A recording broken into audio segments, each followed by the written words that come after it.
अस्सलाम वालेकुम and welcome to my YouTube channel. उम्मीद करती हूँ सब खैरियत से होंगे। तो आज मैं आपके साथ शेयर करने वाली हूँ भिंडी गोश्त की रेसिपी। ये रेसिपी बहुत इजी और बहुत ही ज़्यादा मज़ेदार बनती है, तो वीडियो को एंड तक लाजमी देखिएगा और जो है चैनल को लाइक और शेयर सब्सक्राइब करना मत भूलिएगा। तो चले स्टार्ट करते हैं।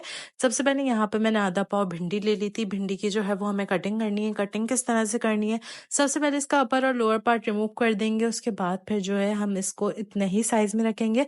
अगर भिंडी का साइज बहुत ज़्यादा बड़ा होगा तो आप इसको जो है वो बीच में से हाफ भी कर सकते हैं। उसके बाद इस तरह से इसमें हल्का सा छुरी की मदद से चीरा लगाएंगे, बिल्कुल हल्का सा लगाना है। उसके बाद इस तरह सारी भिंडी जो है वो कट करके एक साइड पे रख लेंगे।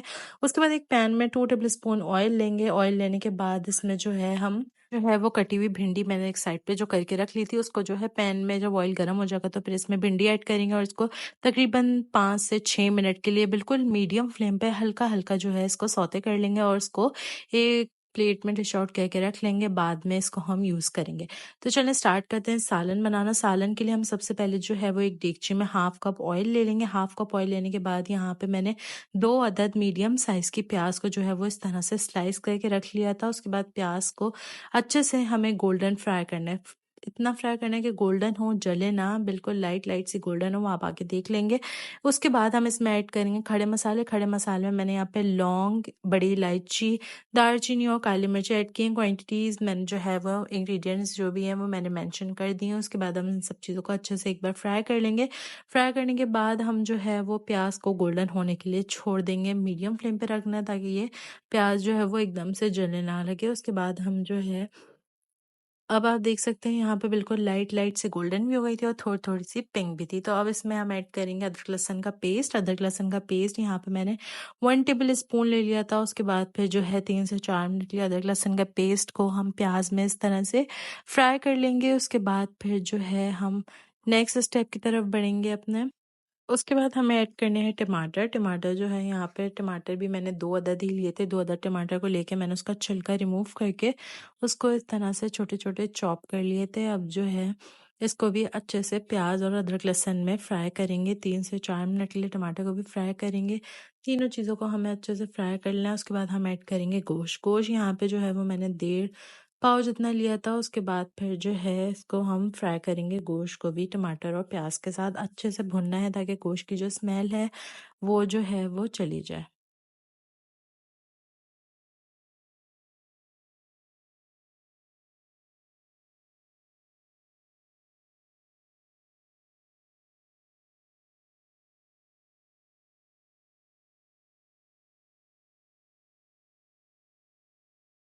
गोश्त की भुनाई के बाद इसमें स्पाइस ऐड करेंगे। सबसे पहले यहाँ पे नमक ऐड किया था मैंने, नमक टेस्ट के अकॉर्डिंगली ऐड करेंगे। उसके बाद 1 टीस्पून धनिया पाउडर ऐड करेंगे। 1 टेबल स्पून पिसी हुई लाल मिर्च ऐड करेंगे और 1 टीस्पून ही हम इसमें हल्दी पाउडर ऐड करेंगे। उसके बाद इन सब चीज़ों को अच्छे से मिक्स कर लेंगे और मसाले को गोश्त और प्याज टमाटर के साथ फ्राई करेंगे ताकि मसाले का कच्चापन ख़त्म हो जाए। इस तरह से हमें इसको मीडियम फ्लेम पे जो है वो अच्छे से इसकी भुनाई करनी है जब तक कि ये इस तरह से आप देखेंगे कि ऑयल इसमें से सेपरेट ना होने लगे, तो यानी हमारा मसाले का कच्चापन ख़त्म हो गया है।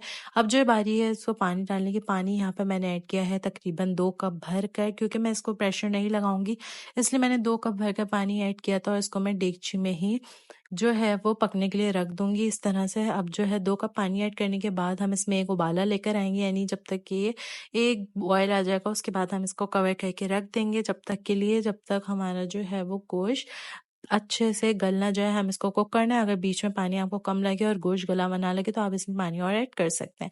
इसके बाद मैंने इसको कवर कर दिया था। कवर करने के बाद मैंने चूल्हे को बंद कर दिया। उसके बाद लिड रिमूव किया था तो आप देख सकते हैं यहाँ पे गोश्त जो है वो बिल्कुल गल गया था। गोश्त गल गया था तो अब इसका नेक्स्ट स्टेप क्या है, इसको हमें जो है वो अच्छे से इसकी भुनाई करनी है।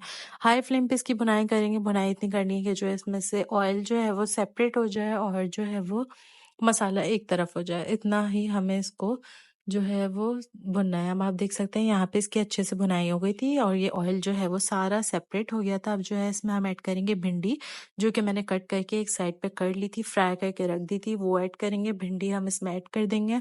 भिंडी को भी डाल के हम इसमें 3 से 4 मिनट के लिए बस थोड़ा सा जो है वो इसमें हल्का हल्का सा जो है वो इसमें इसकी भुनाई कर लेंगे। भुनाई करने के बाद अब हम इसमें जो है वो ऐड करेंगे इमली का पल्प। इमली का पल्प मैंने ऐड किया है 2 टेबल स्पून भरकर, इसको मैंने भिगा के रख ली थी। उसके बाद इसमें मैंने ऐड किया है 1 कप पानी ऐड किया है सालन बनाने के लिए, ताकि जो है भुना हुआ जो मसाला है उसकी वो पतला सालन भी बन जाए। उसके बाद अब यहाँ पे 1 कप पानी ऐड किया था। 1 कप पानी ऐड करने के बाद इसको कवर करके रखेंगे।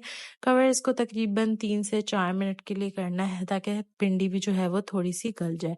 उसके बाद इसमें जो है वो हरी मिर्च ऐड करेंगे। 2 से 3 हरी मिर्च ऐड कर दी थी। 2 से 3 हरी मिर्च ऐड करने के बाद इसको मैंने कवर करके रख दिया था, कवर हटा दिया था। तकरीबन 5 मिनट बाद तो जो है ये भिंडी का सालन बनकर तैयार था और ये बहुत ही ज़्यादा मज़ेदार बना था। इसमें मैंने धनिया जो है वो स्प्रिंकल किया था गार्निश के लिए, ताकि एक धनिया के भी टेस्ट आए और जो है वो लुक भी अच्छा सा आए। तो ये भिंडी का सालन बनकर तैयार है। आपने इस रेसिपी को ज़रूर ट्राई करना है। बकरा ईद स्पेशल रेसिपी है, आप बकरा ईद में इसको ज़रूर बनाइएगा और अपना फीडबैक जो है वो कमेंट सेक्शन में मुझे ज़रूर बताइएगा। तब तक के लिए मिलती हूँ मैं अपनी अगली वीडियो में। अगर आप चैनल पे न्यू हैं तो लाइक शेयर सब्सक्राइब करना मत भूलिएगा।